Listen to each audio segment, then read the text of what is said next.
رب اشرح لي صدري ويسر لي أمري واحلل عقدة من لساني يفقهوا قولي اللهم أرنا الحق حقا وارزقنا اتباعه وأرنا الباطل باطلا وارزقنا اجتنابه সকলে জবান খুলে পড়ুন আমিন আমিন আরো জোরে পড়ুন আমিন আমিন যারা বাহিরে আছেন দোকানপাটের সামনে আছেন আপনাদের হাতে ধরি পায়ে ধরি মাহফিলটা আপনাদের জন্য অসম্পূর্ণ রয়ে গেছে আপনারা তাড়াতাড়ি মাহফিলের প্যান্ডেলের ভিতরে চলে আসুন অবশ্যই এই মাহফিল আপনাদের কারণে যদি সাফল্য হয় এই মাহফিল যদি হেদায়েতের জরিয়া হয় হাশরের ময়দানে ওই দিন যেদিন আল্লাহর ছায়া ব্যতীত আর কোনো ছায়া থাকবে না আল্লাহ তাআলার রহমতের সামিয়ানার তলে অবশ্যই জায়গা পেয়ে যাবেন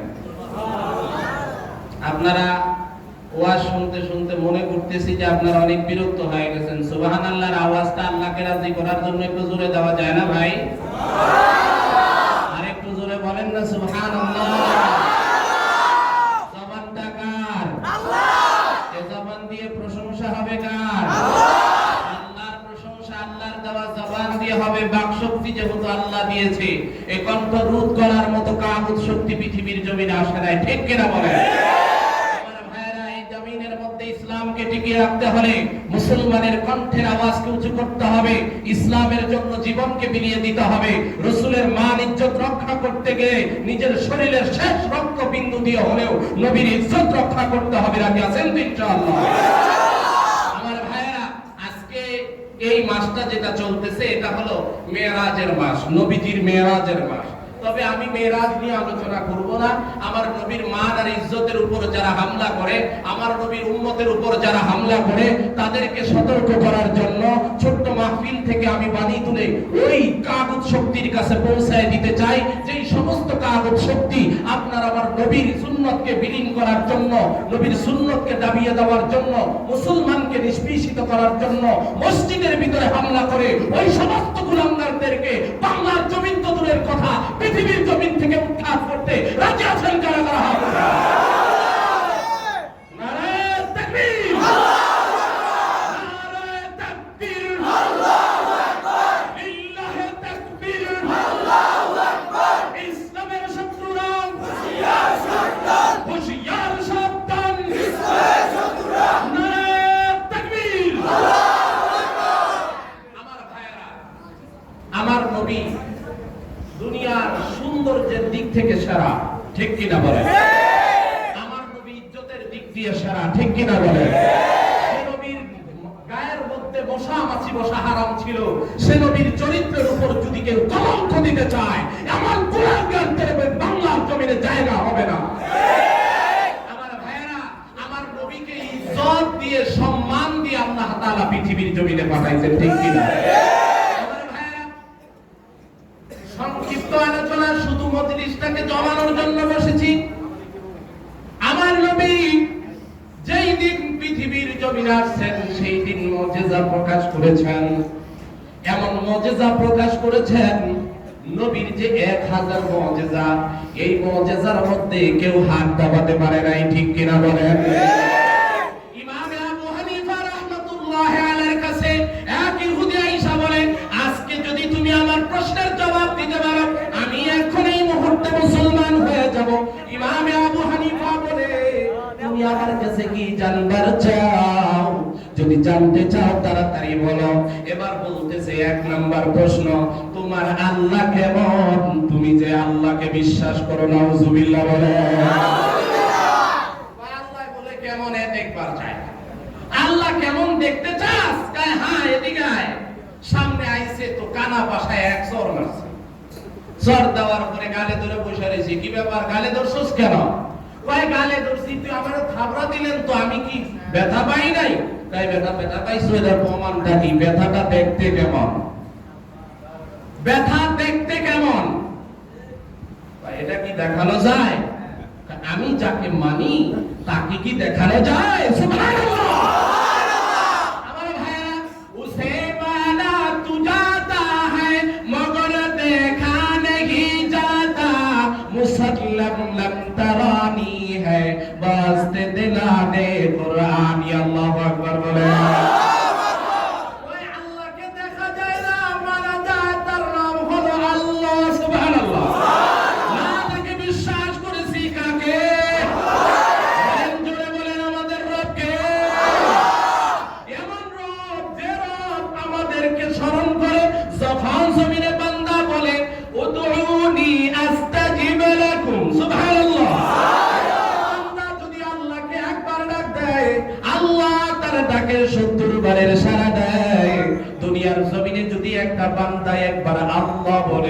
আল্লাহ তাআলা তার ডাকের সঙ্গে সঙ্গে সাড়া দিয়ে দেয়।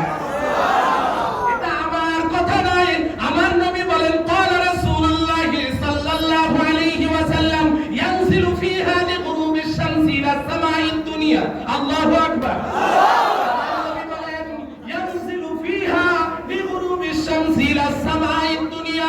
প্রথম যে আসমান দেখো রে বান্দা, যে বান্দা তুমি যে আসমানের মধ্যে চন্দ্র দেখো, সূর্য দেখো, রাত্র যখন গভীর হয়ে যায়, আমার আল্লাহ প্রথম আসমানে আইসা তোমাকে এমন ভাবে ডাকতে থাকে, আলা বিম মুস্তাগফিরিন ফাগফির লাহু, আলা বিম মুস্তারজিকিন ফারজুকহু, আলা বিম মুবতালান ফাউআফিহু। আমার আল্লাহ ডাক দেখো, আমার বান্দা তারা ঘুমায়া রইছো, তাড়াতাড়ি উঠো, তাড়াতাড়ি উঠো। কারা তোমরা রিজিকের অভাবে খাবার পাও না, মন মতো খাইতে পারো না, সন্তানকে খাবার দিতে পারো না, সন্তানকে অর্থ দিতে পারো না, আমি আল্লাহর কাছে চাও, আমি আল্লাহ তোমার রিজিকের মালিক। আমার আল্লাহ বলেন ওয়া মা মিন দাব্বাতিন ফিল আরদি ইল্লা আলাল্লাহি রিজকুহা। আল্লাহু আকবার। আমার দুনিয়ার রিজিকের মালিক কে?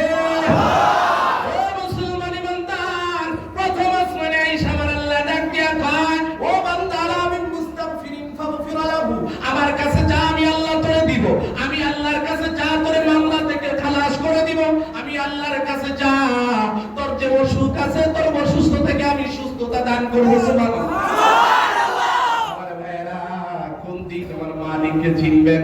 ওই দিন, যেই দিন হাসরের ময়দানে মালিকের সামনে দাঁড়াইবেন, নিজের আমলের খাতাটা খুলবেন, আমলের খাতার দিকে তাকায় দেখবেন কোনো আমল নাই, তাকায় দেখবে ওয়াজের সময় চার দোকানে বসা, ঠিক কিনা?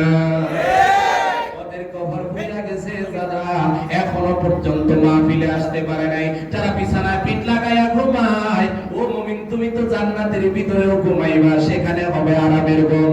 আর যদি তুমি এখন বিছানার মধ্যে ঘুমাই রইছো, নামাজ নাই, রোজা নাই, তোমার কোনো ইবাদত নাই, এমন অবস্থায় যদি তুমি মারা যাও, তোমার ঠিকানা হলো জাহান্নাম। ঠিক কিনা বলেন? আমার ভাইরা, আমার নবী যে সৌন্দর্যের দিক থেকে সেরা, এই কথা কারোর মধ্যে কোনো সন্দেহ আছে? আমার নবী এত সুন্দর, এত সুন্দর। ওই মদিনার মেয়েরা হযরতে আয়েশাকে জিজ্ঞেস করে, ও আয়েশা, বলো না আমাদের নবী বেশি সুন্দর না আমাদের ইউসুফ নবী বেশি সুন্দর? এবার ডাক দিয়ে বলতেছে, তুমি যদি দেখতে যাও, ওই হযরত আয়েশা তার জবান দিয়ে বলতেছে, লাবাই মে জুলাইখা নারায়না হাবিবি নাসিরদা বিল কিতাবিনাল কুলুবে মিন ইদাই। আল্লাহু আকবার। ওই যে ওই 40 জন বান্ধবী যারা ইউসুফ নবীকে দেখেছিল, ইউসুফ নবীকে দেখে তারা হাত কাটতে কাটতে তাদের সিনা কাইটা ফেলাইছে। যদি ওই জমিনের মধ্যে, ওই মজলিসের মধ্যে তোমার আমার মায়ার নবী রহমতের নবী সাইয়্যিদুল মুরসালিন রাহমাতুল লিল আলামিন, সাইয়্যিদুস সাকালাইন ইমামুল মুরসালিন রাহমাতুল আলাম নবিয়্যুল আরব ওয়াল আজম, হাবিবে কিবরিয়া আশরাফুল আম্বিয়া তাবে নবুওয়াত ফাখরে মাওজুদাত সাইয়্যিদুল মাখলুকাত মুহাম্মাদুর রাসূলুল্লাহ সাল্লাল্লাহু আলাইহি ওয়াসাল্লাম যদি ওই মজলিসের মধ্যে থাকতো, তারা শুধু সিনা কাটা নয়, তাদের বুক কাইটা, কলিজা কাইটা ফেলত। হযরত আয়েশা একদিন নবীকে জিজ্ঞেস করে, ও নবী বলেন না আপনি বেশি সুন্দর না ইউসুফ নবী বেশি সুন্দর? আমার নবী বললেন, যদি আমার নাম সরাসরি বলি তাহলে তো আমার ফখরে আউয়াল নামটা কেটে যাবে। এখন রাসূল নিজের কথাটা বললেন না, কেমন বললেন? বললেন যে ইউসুফ নবীর 40 জন বান্ধবী ওইখানে ফল কাটার পরিবর্তে হাত কাটছে, তুমি এবার বুঝে দাও তারা কেমন সুন্দর। এ কথা বলাতে হযরত আয়েশা মুখখানা মলিন হয়ে গেল। উনি চিন্তা করলো যে ওনার স্বামীর প্রশংসা অন্তত আসবে, উনি এই চিন্তা ভাবনা করে মুখখানা বেজার করেন। আমার নবী ডাক দিয়ে বলে, ও আয়েশা, তোমার মন খারাপ করার কিছু নাই, তুমি মনকে খারাপ করো না। ওই জামানার 40 জন বান্ধবী ফল কাটার পরিবর্তে হাত কাটছে, তুমি কি দেখো না তোমার নবীর চেহারার দিকে জলিলুল কদর সাহাবীরা তাকাইয়া নিজের আপন জীবনকে তরবারের নিচে জবাই করে দিয়েছে। আমার ভাইয়া তাকদীর মে কালমা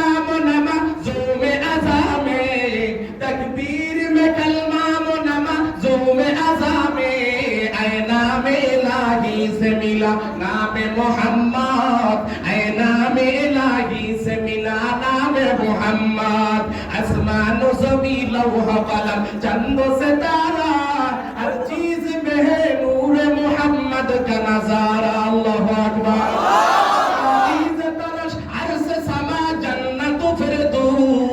आराम गाहे खा के रसूले अरबी है आराम गाहे खा के रसूले अरबी है अल्लाह अकबर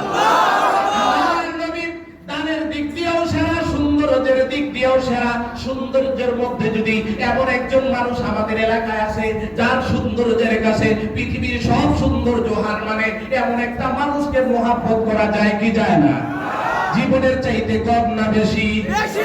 মুসলমান ইমানদার আপনার কাছে জানবার চাই এমন একটা দানবীরের খবর পাইলেন যে দানবীর দুনিয়ার সমস্ত মানুষকে দান করে এক লোকমা খাবার দিতে পারে, এক বেলা খাবার খাইতে পারে। এমন একটা দানবীর যদি নিজে না খাইয়া মানুষকে খাওয়ায় এমন একটা দানবীরের খাতিরে তাকে মহব্বত করা যায় কি যায় না? মুসলমান সেটা কি আমাদের বাংলার জমিনে আছে? কি কর আমাদের বাংলার জমিনে এমন মানুষ আছে যে নিজে না খাওয়াইয়া অন্যের মুখে তুলে দেয়? কথা কন নাকি আছে? যদি না থাকে তাহলে বুঝা গেল এমন একটা গুণ যার ভিতরে থাকে এমন একটা মানুষ ভালোবাসা পাওয়ার যোগ্য না অযোগ্য? জোরে বলেন যোগ্য না অযোগ্য? এমন যোগ্যওয়ালা মানুষ আমরা খুঁজে পাই নাই, কিন্তু আল্লাহ তাআলা একজন মানুষ পাঠাইছেন যার ভিতরে এই গুণগুলো আছে। সুবহানাল্লাহ কন্না জোরে। এক নাম্বার গুণ সৌন্দর্যের দিক দিয়ে সেরা, দুই নাম্বার গুণ দানের দিক দিয়ে সেরা, তিন নাম্বার গুণ বুজুর্গের দিক দিয়ে সেরা। সুবহানাল্লাহ সুবহানাল্লাহ। কেমন বুজুর্গের দিক দিয়ে সেরা? আমার নবী দানের দিক দিয়ে সেরা কিভাবে হইলেন? আমার ভাইরা যদি একটু চিন্তা করি আমার মায়ের নবী কেমন করে এত বেশি দান করতেন। আমার নবী একদিন নয়, দুই দিন নয়, তিন দিন নয়, আমার নবী 4 দিন যাবত অনাহার। আমার নবী খাবারের সন্ধানে বের হলেন, সাহাবীদের কাছে দাঁড়ে দাঁড়ে ঘুরে, কিন্তু আমার নবী খানা পায় না। নবী খানা